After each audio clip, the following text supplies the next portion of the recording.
예, 학교를 넘어서 기성세대들과 중고등학교까지 안녕들 하십니까? 라는 인사 한마디가 파장을 불러일으킨 이유 무엇일까요? 고려대학교에 이 대자보가 처음 붙었을 때 그리고 그 이후에 이 대자보에 공감한다는 얘기를 해서 화제가 됐던 교수 한 분이 계신데 고려대 사회학과 윤인진 교수께서 잠깐 좀 나와주셨습니다. 고맙습니다. 이렇게 나와주셔서. 네, 반갑습니다. 사회학자로서는 어떻게 진단을 하십니까? 우리 사회에서는 지난 수년 동안 정권과 그 기존 체제에 비판적인 의견을 내놓는 것에 대해서 많은 제약이 있어 왔거든요.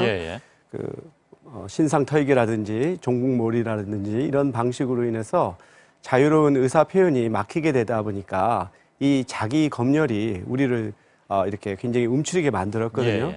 그래서 일종의 우리가 그 다원적 무지 상태에 빠졌다. 다원적 무지. 방금 설명해 주신 게 다원적 무지라고 이해하면 되겠습니다. 다원적 무지라고 하는 것은 많은 사람들이 같은 처지와 같은 생각을 갖고 있음에도 불구하고 자기가 다른 사람과 다를 거다라고 하는 생각 때문에 문제 제기를 못하는 상황이거든요. 이럴 때 어느 한 사람이 이것은 뭐가 문제가 있다라고 제기를 하게 되면서 나도 같은 생각을 해.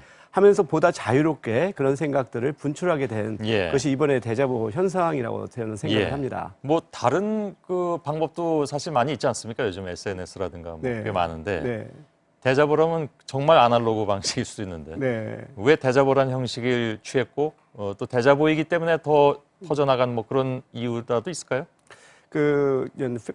트위터라든지 페이스북이라고 하는 것이 이론적으로는 모든 사람들한테 개방되어 있지만 실제로 들어가 보면 이 같은 생각을 하는 사람들끼리만 서로 의사소통을 하는 굉장히 좀 폐쇄적인 그러한 또 공간입니다. 근데 이번에 대자보가 붙은 그 정경대 후문이라고 하는 공간이 매우 좁은 길임에도 불구하고 교통량이 굉장히 많은 곳이에요.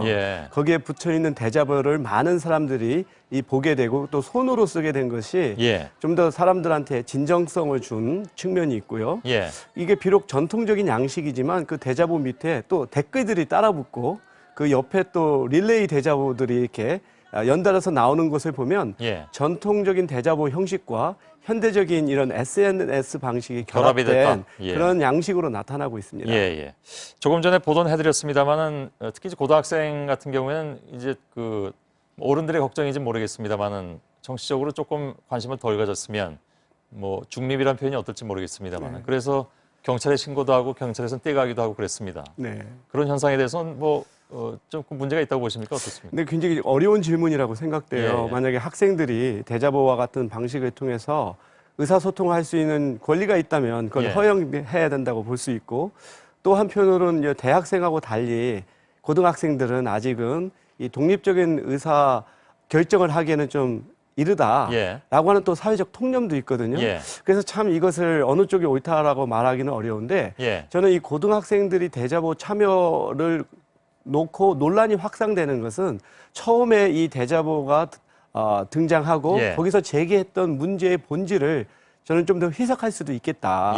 결국 여기서 중요한 것은 대자보 현상이 계속 확산되는 거라든지 이걸 폄하하는 것이 아니라 거기서 제기했던 문제를 우리 사회가 함께 고민한다. 직면하고 이것을 풀어가는데 우리의 총력을 기울이는 것이 더 현명한 것이 아닌가 그런 생각을 합니다. 알겠습니다. 고려대 사회학과 윤인진 교수였습니다. 고맙습니다.